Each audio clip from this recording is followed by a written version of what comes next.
Hey Clashers, Supercell's added more and more options to actually collect ores in the game so you can upgrade your equipment faster. But even with all of the latest additions, it's still not that easy to upgrade all of the equipment. And I will show you what are the best equipments to upgrade and where do you get the most out of your ores, stats and overall power wise. So I thought let's just go through every single hero, take a look at what are the best equipments to upgrade and how important is that hero actually to invest ores into their equipment. Let's start at the beginning. Let's start with the Barbarian King. And the Barbarian King is actually super simple when it comes down to the equipment, because on this one there is a clear winner. Take a look at this. That's right.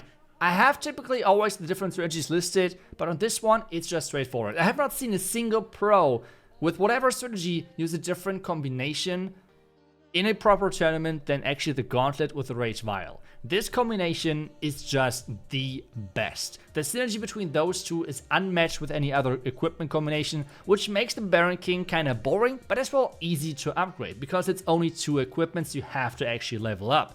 The epic equipment, the Barbarian King Gauntlet, is the important one here. You want to have it level up and you want to reach around the level 15, maybe 18, something around there is already enough, because the power of this equipment is actually the base power and the ability itself and not the base stats it's getting with actually upgrading the equipment.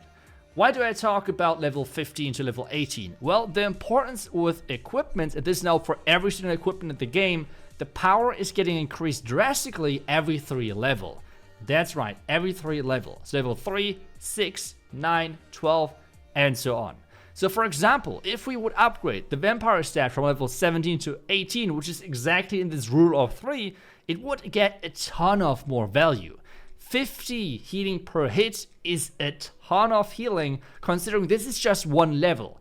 And those incredible boosts in stats is, as I said, happening every 3 level. And this is why you should always get to those thresholds. Level 15, level 18 for example. And this is already actually enough for example, the Giant Gauntlet, because you don't need it maxed out. Obviously it's nice to have, but I would not put it as a priority. The Barbarian King overall is strong, but as soon as you have it to level 15, level 18 or something, you can concentrate on another hero. The important thing as well is to have the Rage Vial then around level 15 as well, to make sure that the level difference in between those 2 equipments is like level 3 level, maybe 6 level, but that shouldn't be like any more than that if you have your Rage Vial not maxed out already. But that's like the thing, Rage Vial and then the Gauntlet. Super easy, super simple. Let's move on to the next hero.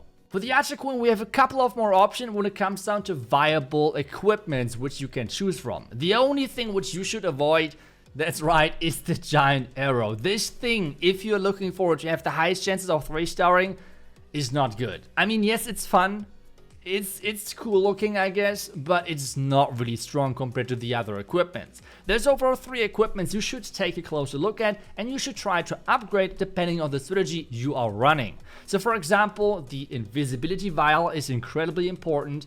The next one is the Healer Puppet and the Frozen Arrow. The important thing with the Frozen Arrow, sadly, is that you need it on a decent level to actually be useful. So for example, you should have it on level 18 at least to actually start using it. So that is why the Frozen Arrow is strong, but at the same time, you need to make sure that you're putting quite a few, like somehow, ores, resources into it before it's actually useful. The Invisibility Vial, even though it's probably the strongest, it has the interesting thing that you don't need it on the craziest highest level, because turning invisible is the key thing about this. The bonus damage is just on top. It's about the safety this equipment provides, and as long as you have a couple of seconds invisibility, that's already fine. So level 15, for example, is already good to go. You don't need it on level 18. It's not as necessary as, for example, then the other 2 equipments, which you should get otherwise. So for example, upgrading the level of the Frozen Arrow instead of going the last 3 level of the Invisibility Vial is way more important. The same thing then for the Healer Puppet, because this thing on the last couple of level gets new level for the healers, gets additional healers which are getting spawned. Those are way more important than a couple of seconds on your Archer Queen of invisibility. It's not that big of a deal of having your queen a few milliseconds less visible, or like less invisible, and a little bit of less DPS during that invisibility time. So it's not that big, but having the right amount of healers is super important. But overall, as I said already, those 3 equipments are the key thing of the success if you really want to make sure that you have the highest chance of 3-starring, because with this and with those 3 equipments, you have covered pretty much the majority of different strategies that are out there. But well, that was the Archer Queen. Now we're getting to the most complicated but the most important hero at the same time. The main difference between the Warden equipments and all of the other heroes is that the Warden does only have strong equipments, and that is a crazy big difference. Otherwise, we always have clear winners of like having the best equipments, but the Warden does not have a single bad equipment. Every single one of them can be used, and you can use them as a supportive hero or as a carry hero. If you use him as a supportive hero, the Eternal Tome ability is always the way to go. You can combine that based on the hit points of the troop, which has to be supported, for example. And if the troops have a lot of hit points, like dragons, electric dragons, super dragons, or if you're going with the ground with root riders, you want to have the Book of Healing on your Warden in combination with the Eternal Tome ability, because this is giving you the perfect synergy to keep your troops alive for as long as possible. If the troops have a little bit less hit points, like for example, Hog Riders, Balloons, Miners, or things like that, you want to go with the Eternal Tome and the Live Aura, because this is a way better combination to keep your troops alive and make sure that they're not getting one shot from things like a Raged Up Scatter, for example. On the other side, though, if you're going with a Warden Walk, like Warden Walk into a Super Boulder Smash or anything like that, you want to go with something which is protecting your troops, which is the Eternal Tome ability, but on top of that, you need some base stats, especially damage on the Warden, to make sure that your Warden Walk is not time failing already with just the start of your attack. So that's why the Life Gem is the perfect combination there to make sure that you have a lot of nice value out of the aura, at the same time as having some base stats on the Warden, which are actually important. The next thing is probably my favorite right now, which is the Carry Warden. You have multiple different hero charges, for example, happening at the same time, and then you want to combine the Rage Aura with the Fireball. This combination is incredibly strong and really explosive. But not only that, you can go with a Warden Blimp as well. This means, for example, you're protecting a Blimp to get even further into the base, like a Super Archer Blimp, for example. The combination here is the Eternal Tome to make sure the Blimp is getting further into the base, and you can combine that with the Rage Aura or the Fireball. Both work great, but with a Rage Aura you need some bonus loons, with the Fireball you need the Earthquake, so another spell kind of to get the most out of the troops and most out of the spells in general. So you can tell already, this hero has a ton of good equipments. So what are the best equipments to upgrade? As I already showed you, this is depending on the strategy you're playing, and otherwise there's a couple of things you can pretty safely go for. The Eternal Tome ability is super strong and for sure highly recommended. The important thing though is, I would not upgrade it to max right away, because you're not getting that much value. It's like 0.5 seconds of the last 3 level, even though those levels are kinda expensive. Getting the last 3 level, for example, on the Book of Healing is, I think, way stronger. Having more time to heal, having a more powerful heal is getting you way further than actually having like 0.5 seconds more invincibility with your Eternal Tome, for example. So that's a lot of things. The same thing goes, by the way, with the Life Gem. I think it's more important to get the Life Gem to max than the Eternal Tome if you actually use it. And that's always the question.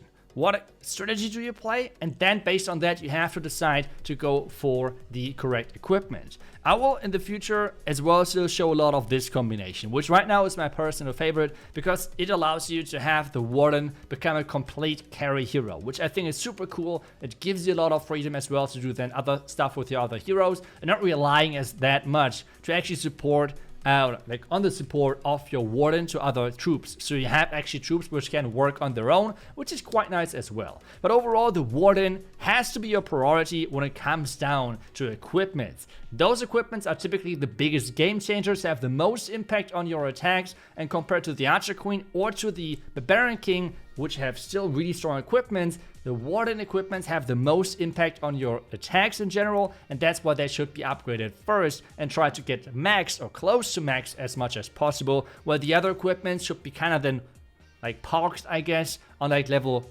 15-ish around, or like 18 if it's an epic equipment, like for example for the Archer Queen or for the Barbarian King. But there's now one more hero left, and I think we should talk now about the Royal Champion. And this hero can be an incredible and really satisfying hero to finish off a base on the back end. It is really strong, but surprisingly the equipment might have a less important impact as you think when it comes down to strength. But let's take a look at the ranking. We have a clear winner when it comes down to the best equipment for the Royal Champion, and that is the Haste Vial. Pretty much always like the Eternal Tome in this number 1 position, but the number 2, number 3 position when it comes down to equipment are kind of different. It's either the Hog Rider Puppet, when the Royal Champion is getting played alone, you need a little bit more extra protection, let's put it that way, than the Royal Champion has with the Royal Gem.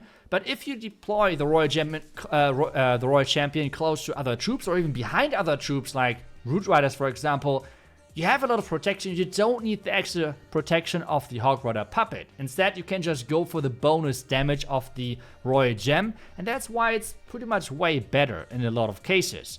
Or is it actually way better? Well, this is where the rankings are kind of a bit misleading. The difference between the Haste Vial and the other equipments is kind of big. Like, this is the, without a doubt, the best equipment for the Royal Champion for a lot of strategies, or let's put it, all of the strategies. But the number 2, number 3 is that close together, they're nearly as equal in strength, that if you have one of them upgraded, you should never ever go for the other one. Like, even if you have the Hog Rider right now, the Hog Rider Puppet upgraded and the Royal Gem not, you should not go for the Royal Gem now because it is a little bit better in some cases. The same way around, by the way. It is just important to where invest your equipment, or more the resources to upgrade your equipment, like the ORES. And that is the important thing I'm trying to really give you as a message with this video. Because talking about different combinations, even if you have the original combination of the Royal Gem and the Shield, you're fine with that one, to be honest. The difference in strength is not as important as for the other heroes. And this is why I would put the Royal Champion actually on the last place currently when it comes down to importance of upgrading the equipment. I think it's way more important to actually get the, well, the Giant Gauntlet of the Barbarian King and the Rage Vial on a decent level, like I said, like level 15, 18, 21, something like that. The same as, for example, the Archer Queen, where it's way more important to get the Invisibility Vial with the Frozen Arrow or the Healer Puppet on a decent level. And it's even way more important to upgrade your Warden equipment to have a huge variety in attack options and make your attacks as powerful as possible, to be honest. So this is why the Royal Champion is kind of in a weird spot right now. Yes, she has multiple different options, and yes, we have a clear winner with the Haste Vial, but still, it's not as important. If you really want to upgrade something for the Royal Gem, for sure it is the Haste Vial. I guess a lot of you have still like the Royal Gem upgraded, so just go with the Royal Gem, which is totally fine. And if you're really like saying, iTzu, the Royal Champion is the by far favorite hero for me, then just go maybe for this combination, because I have to say it's the most fun one, and it is at the same time really strong as well. But this is kind of then my recommendation when it comes to the Royal Champion. Do not overrate the importance of the Royal Champion on the back end of an attack. Other heroes have way more impact a lot of times. And this is pretty much it with the video. I hope I was able to provide some nice guidance when it comes down of where you should put your ORES and where you should invest it. As I said, I would say if it's hero ranking wise, the most important thing is first the Warden. That's the most important thing by far, getting those equipments on a decent level. As I said, always remember the rule of 3 of actually getting those thresholds, of actually getting the most power out of your equipment. I think the second most important thing to upgrade there is the Archer Queen, because the Barbarian King already with the Gauntlet level 1, 2 or something is already pretty decent, and the power is only getting stronger a little bit compared to the impact ORES have on other equipments for the Archer Queen. That's why I would put it Warden, then Queen, then Barbarian King, and then the Royal Champion.